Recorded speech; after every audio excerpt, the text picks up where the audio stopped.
Hello and welcome to this breakout session during World Pride Copenhagen 2021. My name is Björn Sieverding. I am board member of NELFA and I would like to present you Rainbow Families in Europe, Children's Rights at Stake. It's about the legal situation of children who are raised by LGBTIQ parents. We would like to give you an overview and to discuss it with you afterwards. But before we start with the presentation, we would like to give you some more information about us. What is NELFA? NELFA is the network of European LGBTIQ families associations founded in 2009 and registered as a non-profit organization in Belgium, in Brussels, in 2012.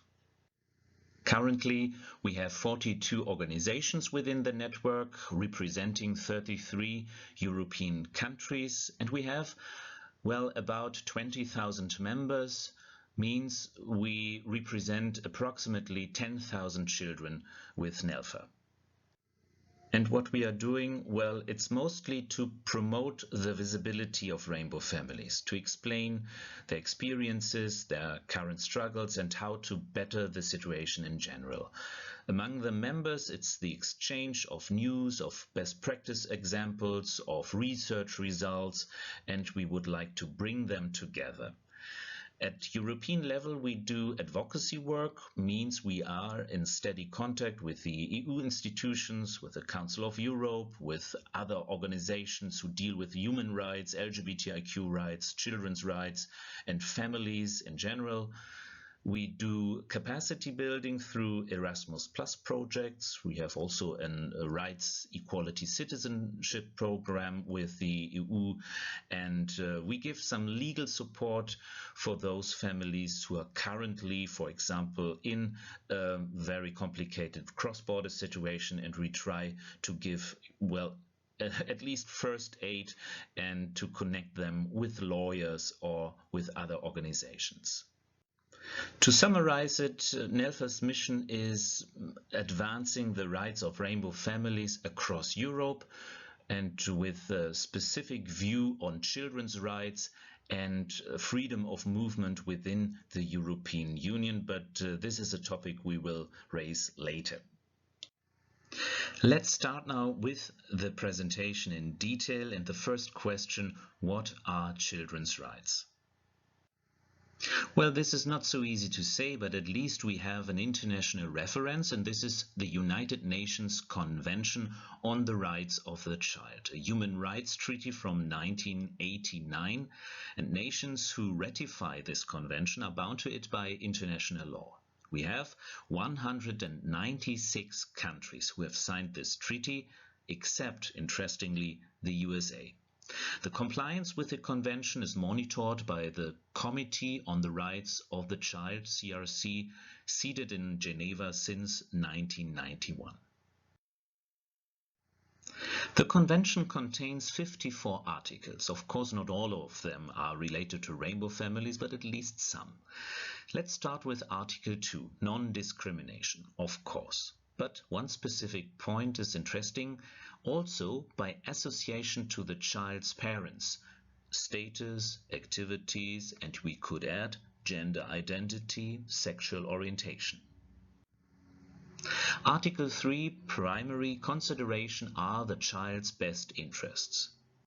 Article 7, immediate registration, right to a name, nationality, and as far as possible, the right to know and be cared for by his/her parents, so protection against statelessness.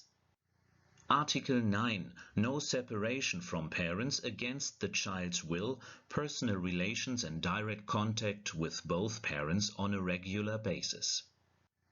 Article 10. Applications for the purpose of family reunification shall be dealt within a positive, humane and expeditious manner. Article 12. The child shall be provided the opportunity to be heard in any judicial and administrative proceedings. Article 18. Best efforts to ensure that both parents have common responsibilities for the upbringing and development of the child.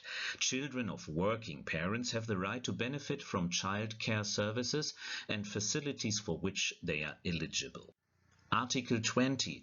A child shall be entitled to special protection and assistance, for example, alternative care, means, foster placement, and adoption. Article 20a is very important, the right of the child to education. And to add here, Article 29, this shall be directed to the development of the child's personality, respect for human rights and fundamental freedoms, the respect for the child's parents, and in the spirit of understanding, peace, tolerance, equality of sexes. This is all very important, but we have to state that there are also some limitations within the Convention. For example, the definition of parents. Are we talking about biological parents or possibly about functional caregivers? Is it only about legal parenthood or only about two persons or even more? Who exactly determines the best interests of a child? And there is no direct reference to gender identity or sexual orientation. At the end, it's the question if rainbow families are really covered by this convention. And we can say yes, because we have one best practice example from this year, February. The CRC found that Finland failed to consider the best interests of the child of a lesbian couple from Russia when assessing his asylum request. Now the country is under an obligation to provide reparation. It was the first time that the CRC made a decision on sexual orientation issues and on a child of same-sex parents. Let's come to the next question, and this is: what are LGBTIQ family rights? When we are talking about LGBTIQ rights, it's recommended to look into the European Convention of Human Rights in the framework of the Council of Europe, which gives guidance through the Parliamentary Assembly with resolutions. For example, we have a resolution on rainbow families from October 2018. And binding judgments through the European Court of Human Rights, existing since 1953. One of the most relevant articles is Article 8, Respect for Private and Family Life. Article 12, the right to marry and to establish a family. And Article 14, the prohibition of discrimination. Here, sexual orientation isn't mentioned directly, but at least settled case law implies this topic, sexual orientation. And then we have the Charter of Fundamental Rights. This is a sort of translation of the European Convention of Human Rights into EU law, signed by the member states in 2009 within the Lisbon Treaties. And to remind you, we have several main institutions in the European Union who deal with this charter. This is, for example, the European Parliament with its legislative initiatives and co-decisions with the Council, the Council of the EU with the general direction of what to do in the EU, and then the Commission, which gives legislative proposals and elaborates these proposals, and who is responsible for the implementation of these laws. And it is also the guarantor of the treaties and the guarantor of the fundamental rights, so of the Charter. Then we have additionally the European Court of Justice, a sort of Supreme Court of the European Union, and this is responsible for the equal interpretation of EU law. And so it is not surprising that we have a certain déjà vu when we look into the articles. For example, here, Article 7, the respect for private and family life. Article 9, the right to marry and to found a family. Article 21, any discrimination shall be prohibited, and here explicitly included sexual orientation. Article 24, the rights of the child, its best interests, and here a clear reference to the UNCRC. Article 33, family and professional life, legal, social and economic protection, for example, paid maternity leave and paternal leave. Article 44, the right to petition. And Article 45, the freedom of movement and the freedom of residence. In my opinion, it's already reassuring that we should have all these rights. And at the same time, we all know that this is not the case yet. So what is the legal situation of rainbow families and children who are raised by LGBTIQ parents? The best tool for an overview is ILGA Europe's Rainbow Europe map, and here the current version from 2021. On the left you see a map of the general LGBTIQ rights, and here the greener the countries are, the better the situation is in all these countries. And on the right you see another map, and here it is a particular about family rights, from marriage equality to adoption rights up to trans parenthood. And here, well, the darker the orange is, the better is the situation. And you might be irritated by the yellow countries in the east, so Russia or Ukraine, Georgia. And this is because there is a traditional access for single women to reproductive techniques. We get some more detailed insights when we look at the country ranking of family rights. Yes, and here the great difference between the countries, like Belgium and Malta with 100%. A lot of countries where the situation is quite good, also in Denmark. A lot of countries where it could be better, like in Germany and France. And a lot of countries where there is only a low standard of LGBTIQ and family rights, and some countries without any rights for rainbow families. Let's have a look at LGBTIQ partnership rights in Europe. You see, registered partnerships are available in 24 European countries. Concerning the map, if we look into the details, 2 are missing. These are most recently Monaco in 2019 and Montenegro in 2020, so 26 countries. There are constitutional limitations or in civil codes in 19 European countries, 9 within the European Union. Most recently we had this in Russia, confirmed in 2021 after a referendum last year. Marriage equality is available in 16 countries, 13 within the EU and most recently in Northern Ireland last year. And we have still no recognition in 20 European countries. This is again an overview about the partnership rights and the non-recognition, mostly you see in Eastern Europe and in the Vatican. What does this mean for the child? Our argumentation is that children are deprived of their rights whenever their LGBTIQ parents can't get married or enter at least a civil union. Why? Because marriage means more obligations and more benefits. Access to tax credits, health care, inheritance rights, joint adoption rights, parenthood presumption, access to assisted reproductive techniques and possible funding for the treatment. And at the end we can summarize marriage equality. Well, children in 33 European countries and 14 within the EU might face disadvantages because their LGBTIQ parents can't get married.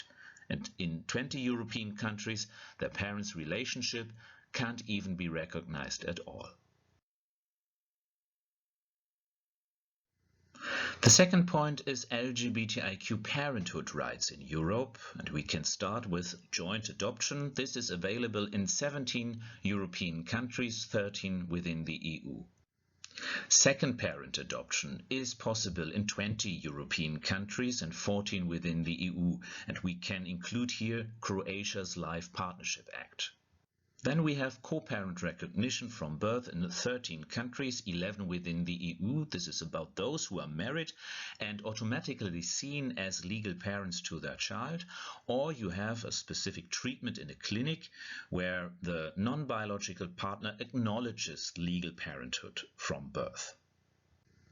And we have still no recognition in 28 European countries.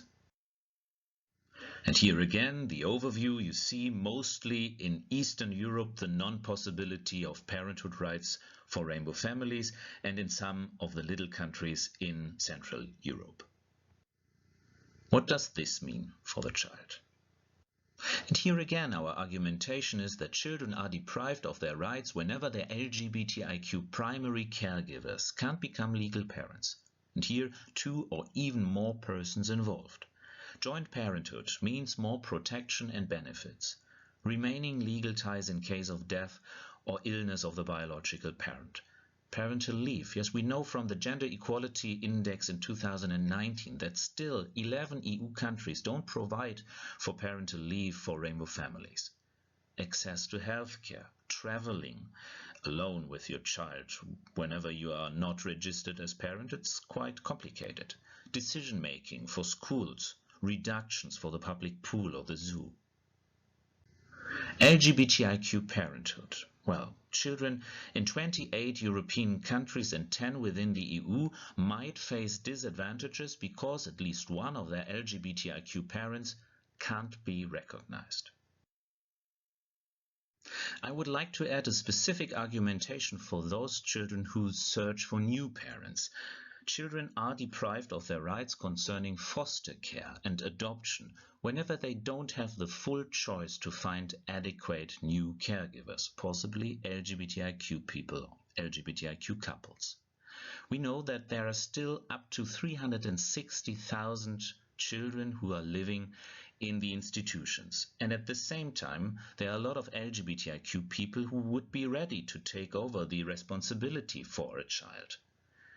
And here is one example, a best practice example at the end from Croatia.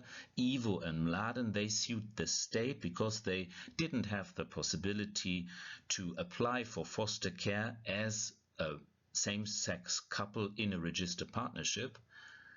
And finally the court decided, yes, they should have the right, and at the end, since summer 2020, they are foster parents, and 2 children, 2 little boys, found a new family. LGBTIQ foster care. Children in 25 European countries and 7 within the EU are deprived of their best interest to find a new family because same-sex couples are not allowed to apply for foster care. And in 3 EU countries, single LGBTIQ people may apply, but there are recent limitations, as you know, in Hungary, for example. In Italy and Austria, some regions do or do not allow same-sex fostering. We have, as NELFA, one specific mission, and this is ensuring that LGBTIQ families can enjoy fully the European Union's right to freedom of movement between member states. What does this mean exactly? Well, we have a directive from 2004 that states EU citizens and their family members have the right to move freely and live in another EU country. But it's still not really clear if rainbow families are included because it's about the terms.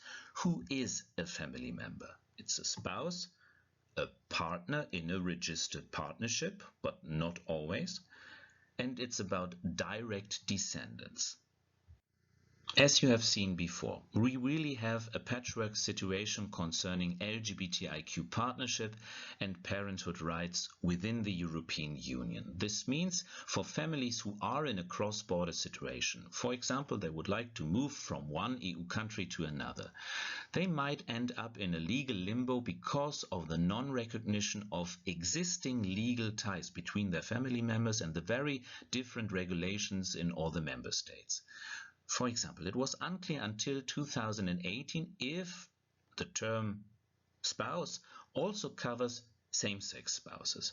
And only the Coman case Adrian Koman and Claiborne Hamilton here in the picture has clarified this before the European Court of Justice in Luxembourg. Member states need to recognize same-sex marriages contracted in another EU country, at least for the purpose of residence. But we have still a lot of problems, and actually there is a case before the European Court of Justice about baby Sarah, and here it is about mutual recognition of parenthood. We in NELFA know about a lot of these problems, for example with the non-recognition of birth certificates and very serious consequences. For example, the loss of legal familial ties. Children even remain stateless in some cases, and a lot of couples need to start adoption procedures, at least for the non-biological parent, even if you were registered for years as a legal parent in the other EU member state. In a lot of cases, there is only a partial recognition of the biological parent, means there is a loss of legal rights for the non-biological partner, travel difficulties and other difficulties in daily life. We also know cases of a non-recognition of adoptions, where the provision of specific papers is needed, but these papers don't exist. And then there is a non-recognition of civil unions or marriages just because the systems are very different, and there is sometimes a downgrade to a lower legal standard. So, for example, a marriage in the Netherlands will be downgraded to a civil union in Czechia. And for this couple, for example, this means differences in more than 100 legal provisions, also for property and adoption rights. Free movement, well, to summarize this, children might lose essential legal ties to at least one of their parents, ties that were already established elsewhere, just by crossing a border. Adoption and birth certificates are not recognized, with all legal consequences. In the majority of EU countries, children in LGBTIQ families are deprived of their rights because their free movement is infringed. We have, of course, not only legal problems, there are also societal problems, additional burdens. Hostility, bullying, prejudice, ignorance. Children raised by LGBTIQ parents might suffer from criminal incidents, hate speech, wrong accusations, biased questions. Children are deprived of their rights.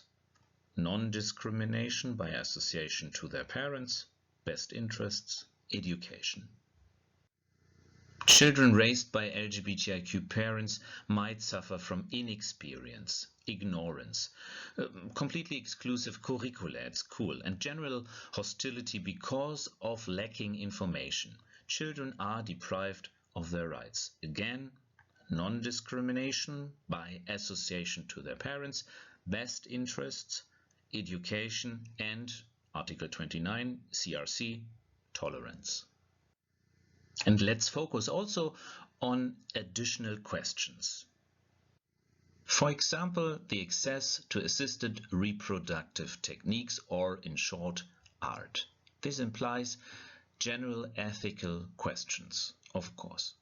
For LGBTIQ people, it is about equal rights and an equal access to art. LGBTIQ couples have access to art in 14 European countries, 11 within the EU, after the rainbow map of ILGA Europe. But sometimes developments are faster than maps. We have to add here France, because the Parliament decided on the access for lesbian couples and single women to art in late June 2021. This means that this next slide also needs to be updated. Single women have access to art in 28 European countries, most recently in France, and 18 within the EU. And there are backslides in Poland, for example, and Serbia, where this possibility already existed, but not anymore. And surrogacy is possible for LGBTIQ couples only in the UK, regulated. And we have in Belgium and the Netherlands no prohibition, but it is also not regulated yet. There are possibilities, but on a very low level. Single women would have the possibility, at least in theory, in Greece. But what is about the best interests of the child in those arrangements? Let's remind us the CRC and the right of the child to know its identity. There is a resolution of the Council of Europe from April 2019 where this is clearly stated. Donor-conceived children should have the right to know their genetic origins. It's also a sort of recommendation for LGBTIQ families to remind this. Interestingly, we have a trend from strictly anonymous gamete donation to a known donor concept right now in Europe, but you see the map, there is still a patchwork situation again also here. And we have an additional problem because known donation is sometimes a precondition for affiliation. So if you can't provide the name of the sperm donor, you won't be able to be recognized as legal parent to your child. And in France, for example, we have an additional problem that there is the discussion that the donor conception should be named in the birth certificate, but only for same-sex couples. So here it is again an element of discrimination. And what's about surrogacy? You have seen before it's nearly everywhere in Europe forbidden or at least strictly regulated. And that's why a lot of LGBTIQ couples decide to go abroad, to the USA, to Canada, to Mexico, etc., to become parents through surrogacy. At European level, we don't have a clear position on this because it's still a taboo, and at least it's a controversial issue. We have a report written down in 2016 for the Council of Europe, written down by Petra de Sutter, who is a politician of the Green Party in Belgium and now minister in the government. And at that time, she stated there should be a condemnation of for-profit surrogacy, but she was open-minded regarding altruistic gestational surrogacy. And this was really very interesting because she said a child cannot be blamed for being born out of a surrogacy arrangement. But this still happens, that there is a certain condemnation of the parents for their surrogacy arrangements. Because the filiation won't be recognized at the end in Europe in a lot of cases. There was an advisory opinion of the European Court of Justice in April 2019 where it is clearly stated that if you have a surrogacy arrangement, the intended parents should have the right to become legal parents because it's in the best interest of the child. And we had afterwards already court decisions, for example in France, where this was confirmed.